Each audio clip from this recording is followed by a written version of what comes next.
Warm greetings to all. Let's discuss the lesson. We are not afraid to die if we can all be together. Written by Gordon Cook and Alan East. About the narrator. Gordon Cook is a son of Stephen Cook and Linda Cook. He is a two-time Canadian Olympic sailor who had a great interest in writing.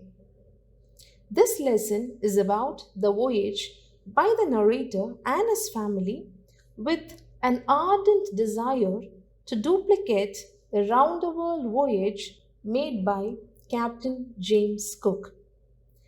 He describes about their encounter with death and the attempts they made to save their lives.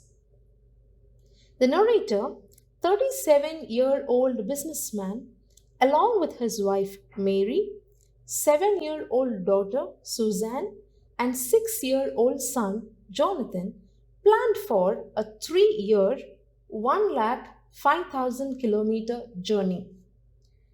Will you believe they spent 16 years of their leisure time in sharpening their seafaring skills? They professionally built a 23-meter, 30-ton wooden hulled boat, Wave Walker, and tested it in the roughest weather.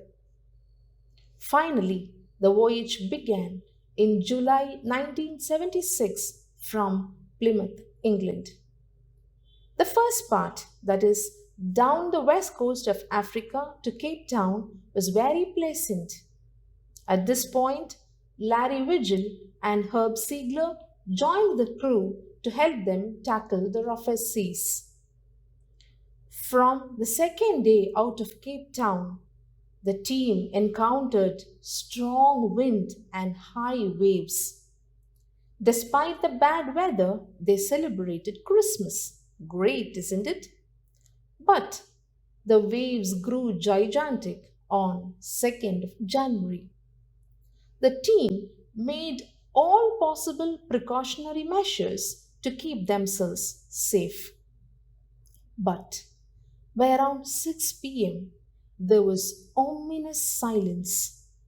The wind stopped. The sky grew dark.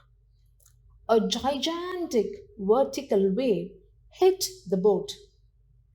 Tremendous explosion shook the deck. All were injured. The narrator's head smashed against the steering wheel and he was thrown out into the sea. Fortunately, he was tossed onto the boat by another wave, but his ribs cracked, his mouth filled with water. He, in order to save his family and himself, managed to find the wheel and lined up the stern for the next wave. The crew made frantic survival attempts at this point. They made mayday calls, but there was no response. It was all in vain. They decided to help themselves.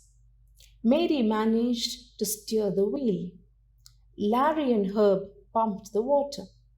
The narrator, he managed to stretch the canvas, cover the holes, repair the broken parts, and what all he can do. The children, of course, they stood with the crew. Sue was injured, but she did not worry her parents at all. Jonathan helped the crew by being very strong. He was not shaken at all. He was determined to face any obstacle. The crew, after a long struggle, had a slight relief on 3rd January. They were able to rest and eat. At this point, they decided to cancel their plans because Wave Walker was not strong enough to take them. The narrator checked the charts and discovered their only hope, a pinprick in the vast ocean, Ale Amsterdam, a small island. That was their hope. They decided to direct themselves and land there. But On 5th January, the situation was again desperate, but Wave Walker rode out the storm. On 6th of January, to their surprise, they landed on the island safely. The children called their dad the best dad and the best captain. The son, as he said, he was ready to face death but kept his family alive by his words. Thus, the collective strength and never failing optimism of the sailors, irrespective of their age, made it possible for them to come out of the jaws of death. The children, though, did not do anything great. Their courage, faith, optimism gave extra strength and persistence to the team. The bravery of the children is noteworthy and appreciable. Thank you.